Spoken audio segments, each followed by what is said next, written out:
नमस्कार सबैजनालाई, हजुरको आफ्नै च्यानल द लर्निङ प्लानेटमा स्वागत छ।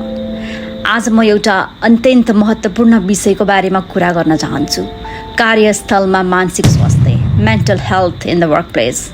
हरेक दिन लाखौँ मानिसहरू काममा जान्छन्, उनीहरू मुस्कुराउँछन्, मिटिङमा बस्छन्, आफ्नो काम पुरा गर्छन् र बाहिरबाट हेर्दा सबै ठिक देखिन्छ। तर धेरै मानिसहरूको त्यो मुस्कानको पछाडि के हुन्छ? तनाव, चिन्ता, थकान र कहिलेकाहीँ गहिरो मानसिक पीडा। सत्य के हो भने मानसिक समस्या घरैमा छोडेर काममा जान सकिँदैन।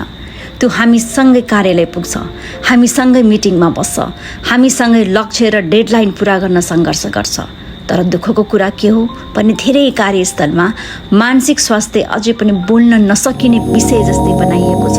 मानिसहरू डराउँछन्, यदि मैले आफ्नो तनावको कुरा गरेँ भने मलाई कमजोर भन्लान् कि, मेरो क्षमतामाथि प्रश्न उठ्ला कि, म अवसरबाट वञ्चित होला कि। त्यसैले धेरै मानिसहरू चुपचाप सहेर बस्छन्, भित्रभित्रै थाकेका हुन्छन्, तर बाहिरबाट ठिक छु भनेर देखाउँछन्। यही मौन सङ्घर्षले बिस्तारै उनीहरूको काम, सम्बन्ध र शारीरिक स्वास्थ्यमा पनि असर पर्न थाल्छ। हामीले एउटा कुरा बुझ्नुपर्छ, स्वास्थ्य संस्था तब मात्र सम्भव हुन्छ जब त्यहाँ काम गर्ने मानिसहरू मानसिक रूपमा स्वस्थ हुन्छन्। यदि कर्मचारीहरू निरन्तर तनावमा छन् भने त्यसको असर संस्था, प्रोडक्टिभिटी र वर्क इन्भाइरोमेन्टमा पनि देखिन्छ।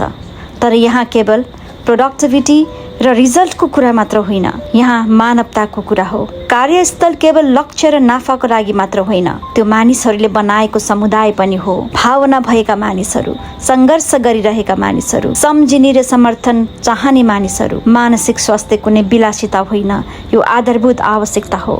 अब प्रश्न उठ्छ, संस्थाले मानसिक स्वास्थ्यलाई कसरी सम्बोधन गर्न सक्छन्? सबैभन्दा पहिले संस्थाले खुला संवादको वातावरण सृजना गर्नुपर्छ। कर्मचारीहरूले आफ्नो कुरा निडर भएर राख्न सक्ने वातावरण हुनुपर्छ। नेतृत्वले केवल कामको प्रगति मात्र होइन, कर्मचारीको मानसिक अवस्था र वेलबिङको बारेमा पनि सोच्नुपर्छ। साधारण प्रश्नहरूले पनि ठुलो फरक पर्न सक्छ। जस्तै, तपाईँलाई कामको धेरै दबाब त छैन? तपाईँ ठिक हुनुहुन्छ? हामीले तपाईँलाई कसरी सहयोग गर्न सक्छौँ? यी साना कुराकानीहरूले कर्मचारीलाई महसुस गराउँछन् कि संस्था उनीहरूको बारेमा सचेत छ। दोस्रो, संस्थाहरूको मानसिक स्वास्थ्य सम्बन्धी सचेतना अवेरनेस कार्यक्रमहरू सञ्चालन गर्न सक्छन्। धेरै मानिसहरूलाई अझै पनि मानसिक स्वास्थ्यको बारेमा सही जानकारी छैन। तालिम, सेमिनार र ट्रेनिङ मार्फत मानिसहरूले तनाव व्यवस्थापन, स्ट्रेस म्यानेजमेन्ट, बर्नआउट रोकथाम र भावनात्मक सन्तुलनको बारेमा सिक्न सक्छन्। ज्ञानले डर र गलत धारणालाई कम गर्छ। तेस्रो, संस्थाहरूले परामर्श सेवा वा काउन्सिलिङ सपोर्ट उपलब्ध गराउन सक्छन्।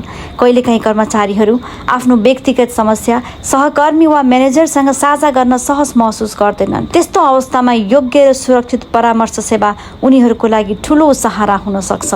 चौथो, नेतृत्व र म्यानेजरलाई पनि तालिम दिन आवश्यक छ। उनीहरूले कर्मचारीको व्यवहारमा आएको परिवर्तन, थकान, तनाव, एङ्गर, बर्नआउटका सङ्केतहरू पहिचान गर्न सक्नुपर्छ र आवश्यक परे समयमै सहयोग गर्न सक्नुपर्छ। असल नेतृत्व भनेको केवल काम व्यवस्थापन गर्नु मात्र होइन, असल नेतृत्व भनेको मानिसहरूको ख्याल राख्नु पनि हो। अन्त्यमा, संस्थाले काम जीवन सन्तुलनलाई प्रोत्साहन गर्ने नीति बनाउन आवश्यक छ। उचित कामको दबाव, विश्रामको समय, लचकदार कार्य समय र सम्मानजनक कार्य वातावरणले मानसिक स्वास्थ्यलाई धेरै सहयोग गर्छ। जब कर्मचारीहरूले आफूलाई सुन्ने, बुझ्ने र सम्मान गर्ने वातावरण पाउँछन्, त्यसले उनीहरूलाई अझ प्रेरित, सृजनशील र प्रतिबद्ध बनाउँछ। मानसिक स्वास्थ्यलाई सम्मान गर्ने कार्यस्थलले केवल राम्रो कर्मचारी मात्रै बनाउँदैनन्, त्यसले स्वस्थ र सशक्त मानिसहरू बनाउँछन्। आजबाट हामीले एउटा संवाद सुरु गरौँ, कार्यस्थललाई अझ सुरक्षित, संवेदनशील र मानवीय बनाऊ। किनकि जब हामी मानसिक स्वास्थ्यको संरक्षण गर्छौँ, हामी मानिसहरूको संरक्षण गरिरहेका हुन्छौँ। धन्यवाद।